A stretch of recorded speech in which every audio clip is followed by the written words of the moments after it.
Muy buenas amigos, bienvenidos al canal. Aquí Cristian Ballesteros. Hoy os traigo unas imágenes inéditas de lo que fue la conversación privada entre Donald Trump y Nayib Bukele en esa reunión histórica que tanto está dando que hablar, pero curiosamente amigos, a pesar de que en todos los medios de absolutamente todo el mundo se está hablando de esta información, nadie ha hecho mención, algo que a mí me llama la atención muchísimo, porque en un momento de esa conversación privada, justo antes de que entrasen los medios de comunicación, Donald Trump le dijo a Bukele que le gustaba muchísimo la película que se estaba rodando en El Salvador, que es la película más grande que jamás se haya hecho de todas. Ahora lo vais a ver con detalle porque, insisto, es muy llamativo. Lo curioso también es que al final todos los medios solo se centran en la información del señor Abrego García, son poco originales, no tratan otros temas. Ya sabéis que aquí en el canal lo vamos a estar informando de esas cuestiones que no se suelen tratar en los medios, pero que son también sumamente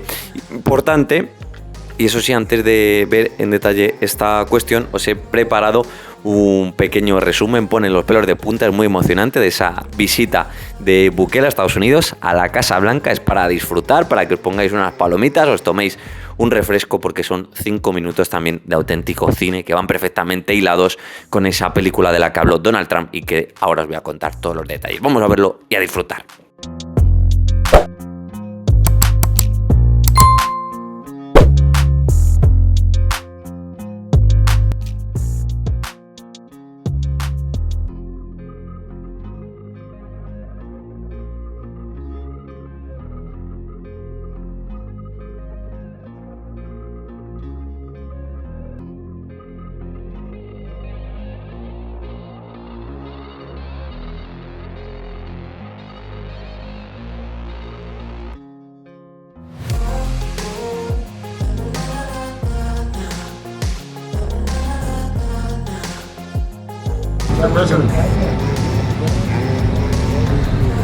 Pretty close.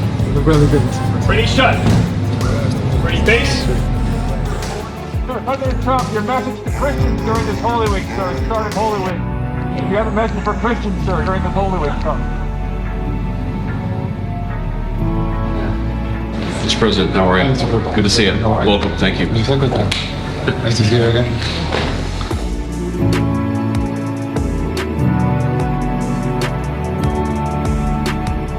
Secretary of the Presidency, Minister of Foreign Affairs, the Ambassador. Very good. Minister of Justice, Minister of Defense. Advisor. No, lower. We do owe it. It feels like you've been missing you. This is done. Oh, you know.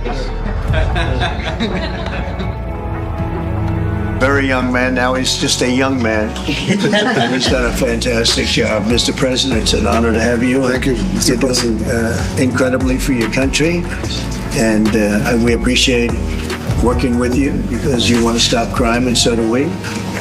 And it's very, very effective. And I want to just say hello to the people of El Salvador and say they have one hell of a president. Okay, and I mean that, and I know him well. I know him as a very young man, Marco, even younger than you. You know, he started pretty young. He'll always be younger. Young at heart. But I want to thank you for the great job you're doing. I appreciate it. Thank you. Well, it's an honor to be here in the Oval Office with the President and leader of the free world. We're very happy, and we're very eager to help. We know that you have a crime problem and a terrorism problem that you need help with. And we're a small country, but if we can help, we will do it. And we actually turned the murder capital of the world, that was the journalists call it, right? Murder capital of the world, into the safest country in the Western Hemisphere. And, you know, if sometimes they say that we imprison thousands, I like to say that we actually liberated millions. So, you know, like, It's very good. Who gave him that line? Do you think I can use that? Yes. Yes. And in fact, Mr. President, you have 350 million people to liberate. But to liberate 350 million people, you have to imprison some.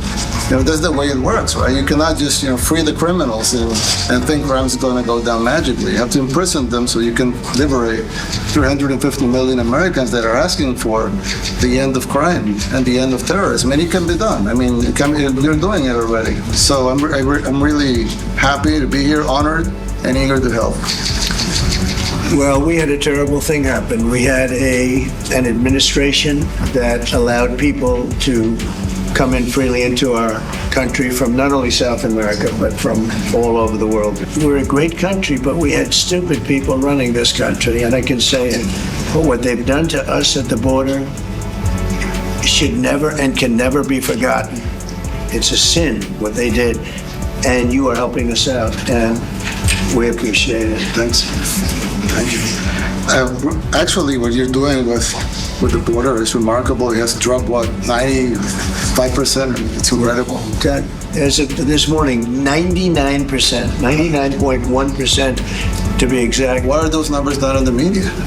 Well, they get out, but the fake news, like CNN over here doesn't want to put them out because they don't like putting out good numbers. They only like putting out because I think they hate our country, actually. I have a great relationship with this man. I have the best relationship with him. We've known each other.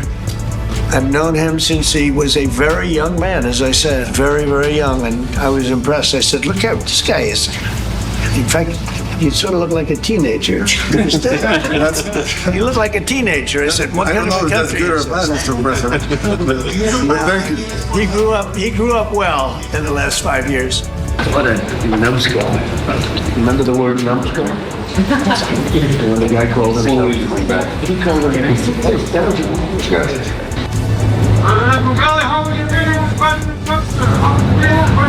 Great. Amazing. Great meeting. Yeah. Thank you.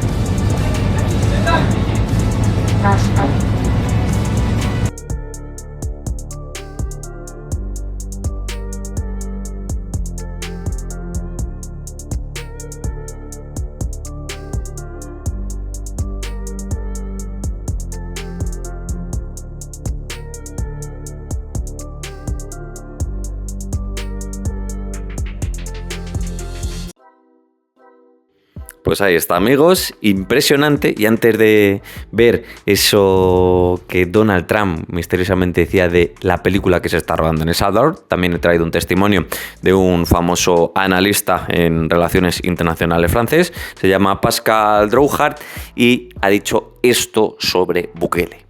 Forcément, quand vous menez une action, qu'il y a des résultats, que c'est tangible, que la population vous réélit, comme c'est le cas de Nayib Bukele avec 84%, et il n'y a pas un policier derrière les électeurs. Les gens vont voter, ils disent ce président, on en a connu, il a promis, il a tenu. Juste pour que vous compreniez, Nayib Bukele, aujourd'hui, ça fait 882 jours qu'il n'y a pas eu d'homicide au Salvador. D'accord ? Pour que vous voyez le rapport. Le prédécesseur de Nayib Bukele, qui était issu du FMLN, oui, au Salvador, il y a des alternances.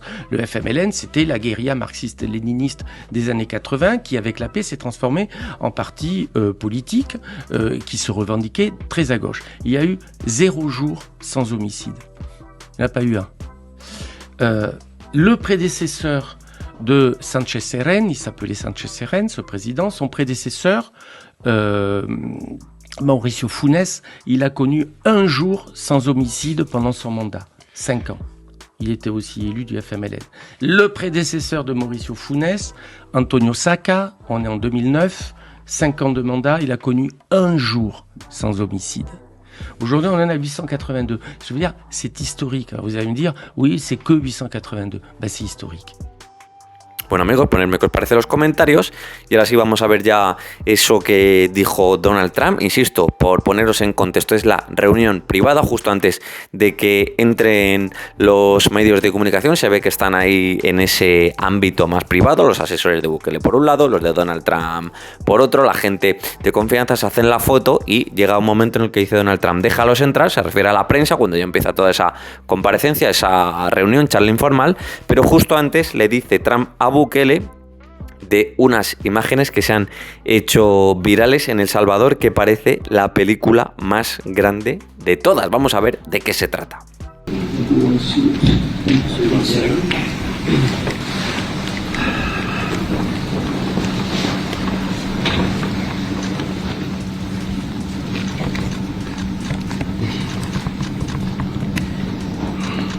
Thank you. Okay, go ahead, take it down. Okay. This is your man, right? Yes.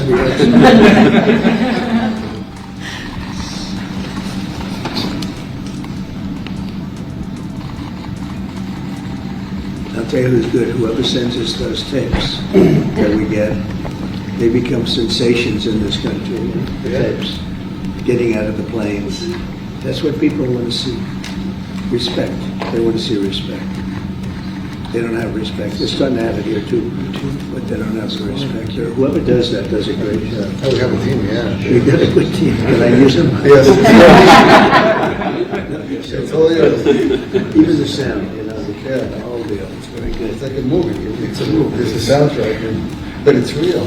And Cecil B. DeMille. You ever hear of Cecil B. DeMille? Great movie. The greatest they make. The greatest of them all.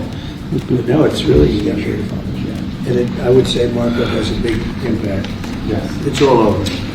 It's being played all over because they want to stop crime. They want to stop crime. Let's see what stop crime. It's the only way. Let them in, please. It's the only way, actually. So you're just going to have a small group, a small gathering of journalists. It was nice. They've got it.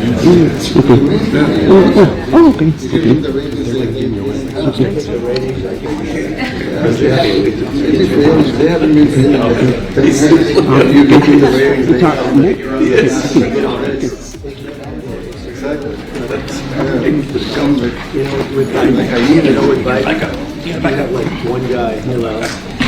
Pues ahí está, amigos, es la información que hemos conseguido gracias también a los subtítulos de YouTube, porque como veis el audio, al ser la conversación privada, no es el oficial, no está todo microfonado, que es luego cuando fue la comparecencia, y al final... Claro, Donald Trump se refiere a esas imágenes, esos envíos de las deportaciones de Estados Unidos a El Salvador, al CECOT, porque es verdad que parecían una auténtica película. Nosotros mismos también lo hemos ido recogiendo en vídeos anteriores, como todos los planos, los drones, el ambiente militar, la música de fondo, se crea una atmósfera que es impresionante. Hasta el propio Donald Trump se ha hecho eco de esto, diciéndole a Bukele que es una película la más grande de todas, pero que efectivamente tiene el valor de que es real, de que está ocurriendo. Así que, amigos, ponedme qué os parece en los comentarios, porque os he traído también un análisis que ha hecho el New York Times sobre esta histórica cumbre entre El Salvador y Estados Unidos.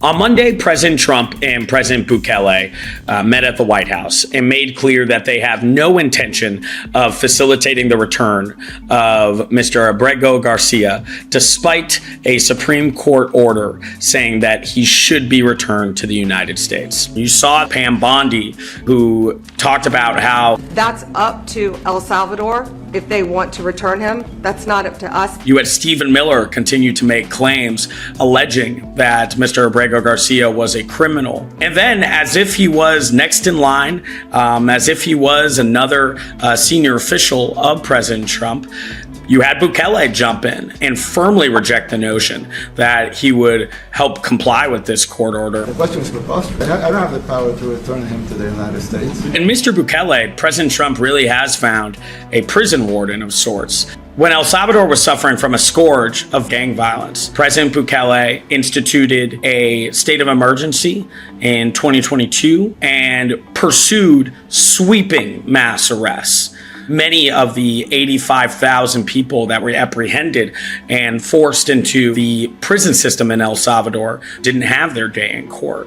And yet, as at least the government of El Salvador has reported a drop in crime, Bukele's approval ratings have really soared. There's a similarity in the approaches of these two leaders. Bukele responds to his critics aggressively and sometimes even with ridicule on social media. And you can see some of these characteristics and how they would be appealing to a Trump White House.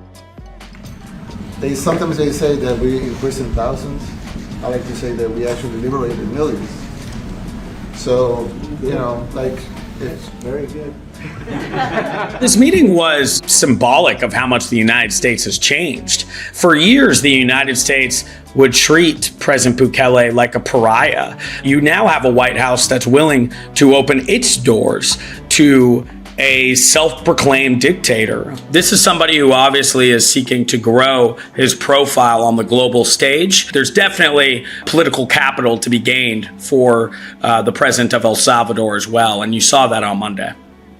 Y vamos a acabar también con lo que me toca a mí más de cerca. Concretamente ya sabéis que soy español, aunque me siento un salvadoreño más, porque aquí la televisión también ha cubierto el evento. Ha sido impresionante en todos los periódicos, televisiones, evidentemente en internet no se ha dejado piedra por remover, como quien dice, y así ha sido como han hecho la cobertura en Telecinco. Otro punto importante para Trump y sus votantes es la política de mano dura contra la inmigración ilegal. Su campaña de deportaciones de supuestos criminales arroja muchas sombras. Por ejemplo, con el envío por error de un inmigrante que estaba protegido, lo ha enviado a una prisión salvadoreña. Estaba protegido precisamente porque podían matarle si volvía a su país, a El Salvador. La justicia ha dictado que el gobierno de Trump debe facilitar su regreso, pero el presidente no está dispuesto a hacerlo. En la amistosa reunión entre Trump y Bukele hubo un tema.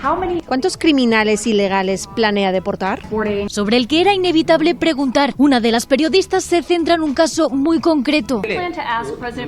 Le pedirá al presidente Bukele que devuelva al hombre que su administración dice que fue deportado por error a El Salvador. Trump esquiva la pregunta y deja que responda su equipo. Eso depende de El Salvador si quieren devolverlo. Eso no depende de nosotros. El Tribunal Supremo había ordenado al gobierno facilitar la devolución del salvadoreño, pero el secretario de Estado hace caso omiso y desafía al alto tribunal. La política exterior de los Estados Unidos la dirige el presidente de los Estados Unidos, no un tribunal. En fin, nuevo frente mayúsculo contra la justicia norteamericana. El gobierno de Trump se ampara en que la devolución no está en sus manos y las de quien podría hacerlo, el presidente de El Salvador, no están por la labor. ¿Cómo podré introducir clandestinamente a un terrorista en Estados Unidos? Mientras ahí le ven, Kilmer sigue en una megaprisión. Su familia niega que sea un criminal y lucha para que vuelva a Estados Unidos. Trump, que ya tiene sobre la mesa otra orden judicial que prohíbe la deportación de 500.000 de migrantes, no recula, va más allá. Abre incluso la puerta a deportar a El Salvador a delincuentes estadounidenses. Bueno amigos, pues eso ha sido todo por hoy. Ponedme qué os parece en los comentarios. Os mando un abrazo muy fuerte y nos vemos en el próximo vídeo.